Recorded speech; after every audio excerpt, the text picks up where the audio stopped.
ದಮ್ ಬಿರಿಯಾನಿ ಅಲ್ಲದೆ ಮತ್ತೊಂದು ಥರ ಮುಸ್ಲಿಂ ಸ್ಟೈಲಲ್ಲಿ ಟೇಸ್ಟಿ ಬಿರಿಯಾನಿ ಮಾಡೋದು ಇವತ್ತು ನಾನು ನಿಮಗೆ ತೋರಿಸ್ಕೊಡ್ತೀನಿ.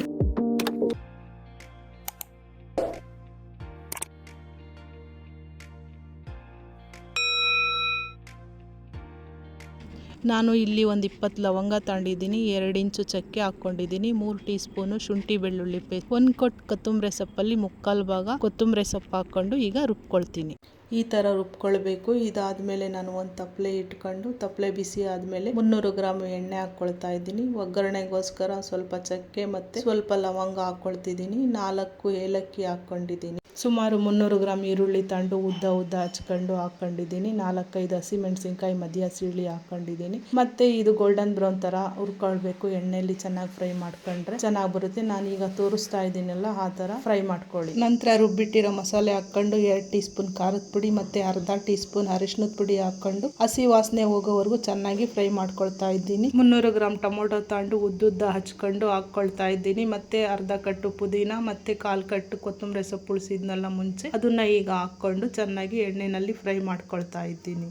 ಟೊಮೊಟೊ ಈ ಥರ ಫ್ರೈ ಆದಮೇಲೆ ನಾನು 1 kg ಸ್ಕಿನ್ಲೆಸ್ ಚಿಕನ್ ಹಾಕ್ಕೊಳ್ತಾ ಇದ್ದೀನಿ. ಮಸಾಲೆನಲ್ಲಿ ತಿರುಗಿಸಿ 1 ಟೀ ಸ್ಪೂನ್ ಉಪ್ಪು ಹಾಕ್ಕೊಂಡು ನಂತರ ಅರ್ಧ ಕಪ್ಪು ಮೊಸರು ಹಾಕ್ಕೊಳ್ತಾ ಇದ್ದೀನಿ. ಅರ್ಧ ನಿಂಬೆಹಣ್ಣು ಹೋಳು ಈಗ ಹಾಕ್ಕೊಳ್ತಾ ಇದ್ದೀನಿ. ನಂತರ ಮಸಾಲೆನಲ್ಲಿ ಚೆನ್ನಾಗಿ ತಿರುಗಿಸ್ಕೊಂಡು ಮುಚ್ಚಳ ಮುಚ್ಚಿ ಚೆನ್ನಾಗಿ ಕುದಿ ಬರೋವರೆಗೂ ಬೇಯಿಸ್ಕೊಂಡಿದ್ದೀನಿ. ಎಣ್ಣೆ ಎಲ್ಲ ಚೆನ್ನಾಗಿ ಬಿಟ್ಟಿದೆ. ಈಗ 1 ಲೀಟ್ರ್ ನೀರು ಹಾಕ್ತಾ ಇದ್ದೀನಿ. ಮತ್ತೆ ನಾನು 1 ಟೀ ಸ್ಪೂನ್ ಉಪ್ಪು ಹಾಕ್ತಾ ಇದ್ದೀನಿ. ಮತ್ತೆ ಮುಚ್ಚಳ ಮುಚ್ಚಿ ಒಂದು ಚೆನ್ನಾಗಿ ಕುದಿ ಬರೋವರೆಗೂ ಒಂದು 80% ಬೇಯಿಸ್ಕೊಳ್ಳಿ. ನೋಡಿ ಈ ಥರ ಚಿಕನ್ ಎಲ್ಲ ಕಲರ್ ಎಷ್ಟು ಚೆನ್ನಾಗಿ ಬಂದಿದೆ. ನಾನು ಮುಂಚೆನೇ ಅರ್ಧ ಗಂಟೆ ಜೀರಾ ರೈಸು ನೀರಲ್ಲಿ ನೆನೆಸಿಟ್ಕೊಂಡಿದ್ದೆ. ಈಗ 1 kg ಜೀರಾ ರೈಸ್ ಹಾಕ್ತಾ ಇದ್ದೀನಿ.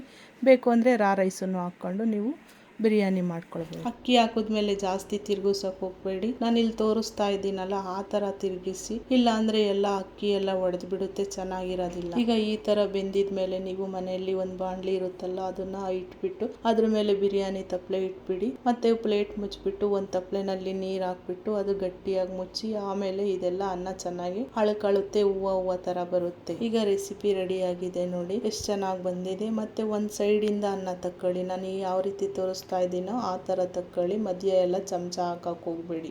ಬಿರಿಯಾನಿಗೆ ಮೊಸರು ಬಜ್ಜಿ ಜೊತೆ ತಿಂದರೆ ಕಾಂಬಿನೇಷನ್ ತುಂಬ ಚೆನ್ನಾಗಿರುತ್ತೆ.